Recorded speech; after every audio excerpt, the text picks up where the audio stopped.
नमस्कार, आप देख रहे हैं अमर उजाला। आपके साथ मैं हूं सुमित चौधरी। हमारे तमाम दर्शकों को नव वर्ष 2026 की ढेरों शुभकामनाएं।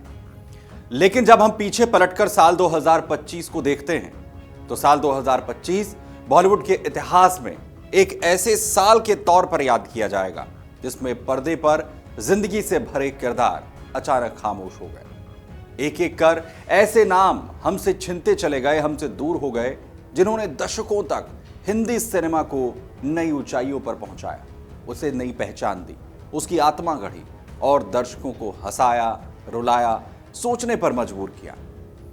2025 ने सिर्फ कलाकार नहीं छीने बल्कि बॉलीवुड की वो फिजा भी बदल दी जो इन दिग्गजों की मौजूदगी से सांस लेती थी।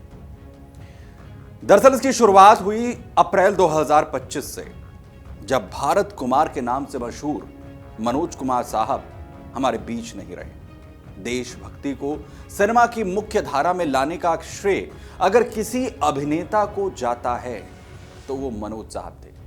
उपकार, पूरब और पश्चिम, क्रांति जैसी फिल्मों ने उन्हें सिर्फ अभिनेता नहीं बल्कि वो विचार बना दिया जिसने देश के हर नागरिक में देशभक्ति की लौ जलाई। मेरे देश की धरती सोना उगले, जब जीरो दिया मेरे भारत ने जैसे गाने जब उन पर फिल्माए गए तो लगा मानो भारत की मिट्टी को अगर किसी कलाकार ने पहचाना है तो वो भारत कुमार यानी मनोज साहब ही हैं। मनोज साहब की आवाज हमेशा के लिए खामोश हो गई, जो पर्दे पर भारत की आत्मा की बात करती थी। उनके बारे में वैसे तो कई किस्से हैं, लेकिन देशभक्ति की भावना को लेकर वो कितने भावुक थे ये पता तब चला जब उनकी उपकार फिल्म को लेकर यह किस्सा सामने आया कि ये किसी भी तरीके से उन्होंने प्लान नहीं किया था इस फिल्म को। 1965 के युद्ध के बाद भारत लगातार मुश्किल हालात से गुजर रहा था। ऐसे हालात में तत्कालीन पीएम लाल बहादुर शास्त्री ने एक नारा दिया, जय जवान जय किसान। मनोज कुमार इस नारे से इतने प्रभावित हुए कि उन्होंने खुद शास्त्री जी से मिलने का समय मांग लिया। जब शास्त्री जी उनसे मिले तो उन्होंने उनसे कहा कि शास्त्री जी, मैं इस नारे पर एक फिल्म बनाना चाहता हूं, क्या आप इजाजत देंगे? उस वक्त के प्रधानमंत्री लाल बहादुर शास्त्री जी ने मनोज कुमार से, ऐसा कहा जाता है कि सिर्फ यही कहा था कि अगर ईमानदारी से बनाओ तो जरूर बनाओ। इसके बाद मनोज कुमार ने पूरी मेहनत से उपकार बनाने में अपनी जो मेहनत है वो लगाई। फिल्म सुपरहिट हो गई। मनोज कुमार को राष्ट्रीय फिल्म पुरस्कार भी मिला। मनोज कुमार ने अपने सिनेमा से एक पूरी पीढ़ी को राष्ट्रभाव से जोड़ा। लेकिन 4 अप्रैल 2025 ने मनोज कुमार को हमसे छीन लिया। 87 साल की उम्र में उन्होंने अंतिम सांस ली। वहीं साल 2025 में एक झटका तब लगा जब कांटा गर्ल के नाम से मशहूर शेफाली जरीवाला के निधन की खबर सामने आई। शेफाली का जाना न सिर्फ उनके फैंस के लिए बल्कि पूरे बॉलीवुड के लिए एक झटका था, क्योंकि शेफाली महज 42 साल की उम्र की थी। कांटा लगा म्यूजिक वीडियो ने शेफाली जरीवाला को 2000 के दशक को याद कीजिए, उसकी शुरुआत में ही पॉप कल्चर आइकन बना दिया था। इसके बाद से वो लगातार अलग अलग फिल्मों, बॉलीवुड के गानों में दिखती रही। बाद में बिग बॉस में उनकी मौजूदगी दिखी और टीवी और सोशल मीडिया पर एक मजबूत पहचान इस शो ने उन्हें दिलाई। लेकिन 27 जून 2025 की रात मुंबई के अधेरी स्थित उनके घर पर उनकी अचानक से मौत की खबर सामने आती है। उनकी मौत को लेकर कई सवाल भी उठते हैं, जिसमें पहले कहा गया कि कम ब्लड प्रेशर और कार्डियक अरेस्ट की वजह से उनकी मौत हुई है। लेकिन एक थ्योरी ये भी दी गई कि उन्होंने फास्ट किया हुआ था, व्रत रखा हुआ था। इस दौरान उन्होंने जो अपनी नियमित एंटी एजिंग की इंजेक्शंस थे, दवाइयाँ थी, वो ली, जिसकी वजह से उन्होंने रिएक्ट किया, उनकी हालत बिगड़ गई। लेकिन शेफाली जरीवाला की मौत ने सवाल जरूर उठा दिया। दी ग्लैमर की दुनिया जितनी चकाचौंध भरी दिखती है, पर्दे के पीछे उसमें आखिर कितनी लड़ाइयां चलती हैं, ये जरूर दिखता है।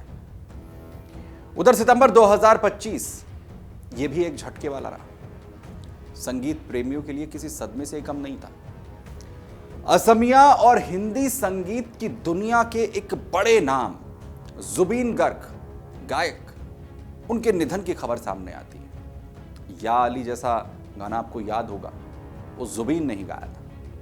पूरे देश में उन्हें इस गाने से पहचान मिली थी। लेकिन जुबीन की मौत साल 2025 में एक सदमे की तरह थी।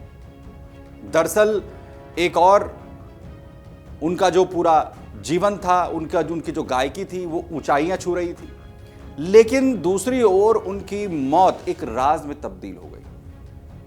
दरअसल जुबीन गर्ग सिंगापुर में इस दौरान मौजूद थे, जहां एक कार्यक्रम में उन्हें हिस्सा लेना था, लेकिन स्कूबा डाइविंग करते वक्त उनकी मौत हो गई। एक तरफ उनकी मौत पर सस्पेंस बन गया, उनकी मौत को एक हादसा बताया गया, तो वहीं यह भी कहा गया कि उनकी मौत साजिश के तहत हुई है। उनकी मौत के बाद असम में उनके तमाम जो फैंस हैं, उनके बीच में एक भावनात्मक प्रतिक्रिया देखी गई। बड़ी संख्या में लोग सड़कों पर उतरे, जुबीन को न्याय मिले इसकी मांग करने लगे, इस पूरे घटनाक्रम की जांच की मांग की। इसका असर आप देखिए कि मुख्यमंत्री हिमंता बिस्वा शर्मा, उन्हें तक यह कहना पड़ा कि अगर सरकार जुबीन को न्याय नहीं दिला पाई तो 2026 में हमें वोट मत दीजिएगा। वही साल 2025 में कॉमेडी की दुनिया से भी एक बड़ा रंग छीन लिया। गोवर्धन असरानी साहब, पूरी दुनिया असरानी के नाम से उन्हें जानती थी, हमेशा के लिए वो हमें विदा कह गए। शोले के जेलर का किरदार आज भी भारतीय सिनेमा के सबसे यादगार कॉमिक रोल्स में गिना जाता है, जिसे असरानी साहब ने अमर कर दिया। असरानी ने कॉमेडी को सिर्फ हंसी तक सीमित नहीं रखा, बल्कि उसे अभिनय की ऊंचाई दी। उनका जाना अभिनय और कॉमेडी की दुनिया के लिए एक ऐसा शून्य छोड़कर गया जिसे भर पाना आसान नहीं। इसके बाद ये कहा जा सकता है कि वैसी सहज कॉमेडी शायद ही देखने को मिले, जो बिना फूहड़ दर्शकों को लोटपोट कर दे, हंसने के लिए मजबूर। लेकिन असरानी साहब के झटके से फैंस उबर भी नहीं पाए थे। इसी महीने टेलीविजन और सिनेमा दोनों का जाना पहचाना चेहरा सतीश शाह ने भी हमसे विदा ले ली। सारा भाई वर्सेस सारा भाई के इंद्रवदन सारा भाई के बिना भारतीय टीवी कॉमेडी की कल्पना अधूरी लगती है। सतीश शाह का कमाल यह था कि वो सपोर्टिंग रोल में भी कहानी का इस कदर केंद्र बन जाते थे कि उन्हें भूल पाना आसान नहीं होता था। उनकी फिल्में जाने भी तो यारो, मैं हूं ना जैसी फिल्में, जिसमें सतीश शाह ने अहम जो किरदार है वो निभाए, हास्य, व्यंग्य और कभी कभी सीरियस रोल से अपने किरदारों में जो उन्होंने जान डाली वो कोई भूल नहीं पाता। बड़ी बात यह है कि उनके साथी कलाकारों ने जिस कदर उनके जो रिश्ते होते थे वो तब देखने को मिला जब अपने तरीके से उन तमाम कलाकारों ने उन्हें विदाई दी, तो पता चला कि आखिर ये कलाकार कितने ऊंचे कद का है, कितना विरला है। उधर अक्टूबर 2025 ने भी एक झटका दिया भारतीय सिनेमा के कलाकारों को। भारतीय पौराणिक समय और टीवी का एक गहरा जख्म जो है साल 2025 लेकर आया। पंकज धीर साहब, जिन्हें महाभारत में कर्ण के अमर किरदार के लिए जाना जाता है, वो हमें छोड़कर चले गए। कर्ण के रूप में उनका संवाद, उनका आत्मसंघर्ष और उनका दर्द आज भी लोगों की यादों में जिंदा है। बी.आर. चोपड़ा साहब की महाभारत के कर्ण के रूप में पंकज धीर ने टेलीविजन पर ट्रेजिक हीरो का एक ऐसा चेहरा गढ़ा था जो मजबूरी, स्वाभिमान और निष्ठा के बीच में फंसे हुए एक ऐसे पुरुष का प्रतीक बन गया, छवि बन गई। 15 अक्टूबर 2025 जब 68 साल की उम्र में कैंसर से जो लंबे वक्त से वो जूझ रहे थे, जिसमें उनका निधन हो गया। सदक, सनम, बेवफा, आशिक आवारा जैसी फिल्मों और बाद में कुछ टीवी भूमिकाओं के बावजूद दर्शकों ने बार बार कर्ण की भूमिका के लिए हमेशा याद करते रहे। वो जो किरदार उन्होंने निभाया उसे उन्होंने अमर कर दिया। साल 2025 में कई बड़े अभिनेता विदा हो चुके थे। अंत तक 2025 पहुंच रहा था, लेकिन किसी को पता नहीं था कि अभी सबसे बड़ा झटका लगना बाकी था। इंडस्ट्री को सबसे बड़ा और एक और झटका लगा जब हीमैन कहे जाने वाले सदाबहार अभिनेता लीजेंड धर्मेंद्र हमारे बीच नहीं रहे। धर्मेंद्र सिर्फ एक अभिनेता नहीं थे, वो सिनेमा की वो मुस्कान थे जो हर दौर में फिट बैठती थी। शोले के वीरों से लेकर चुपके चुपके, मेरा गांव मेरा देश, दर्जनों फिल्में हैं उनकी। जिसमें उन्होंने हीमैन के रोल के तौर पर, रोमांटिक इमेज के तौर पर अपने आप को पेश किया और बॉलीवुड को मिला बॉलीवुड का हीमैन। जितनी चर्चा उनके फिल्मी करियर की होती रही, उतनी ही चर्चा उनके पारिवारिक जिंदगी की भी हुई, क्योंकि धर्मेंद्र की 2 शादियां हुई जिसके चलते वो लगातार चर्चा में बने रहते थे। लेकिन धर्मजी ने अपनी जिंदगी के इस किरदार को भी बहुत बेहतरीन तरीके से निभाया।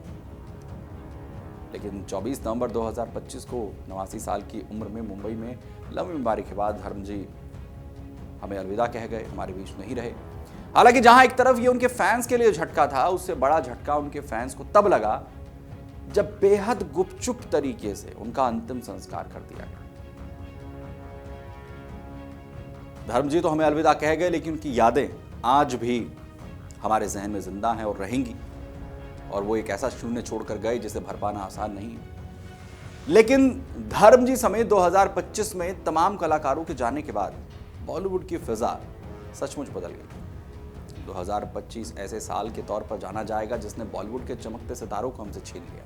लेकिन पर्दा तो पर्दा है, चलता रहता है दिल के किसी कोने में। लेकिन इन कलाकारों का जाना एक अंधेरा जरूर छोड़ जाता है। लेकिन कहते हैं कि आने वाले वक्त से आप उम्मीदें बहुत रखते हैं, और यही उम्मीदें 2026 के लिए भी हैं। और इस 2026 में हमारे लिए, आपके लिए, हमारे बॉलीवुड के लिए, हमारे देश के लिए जो तस्वीर है वो शाह ना होकर उजाले वाली हो, वो चमकते भारत की हो, चमकते बॉलीवुड की हो। इसी उम्मीद के साथ आप सभी को एक बार फिर से नव वर्ष 2026 की बहुत बहुत शुभकामनाएं। बहुत धन्यवाद।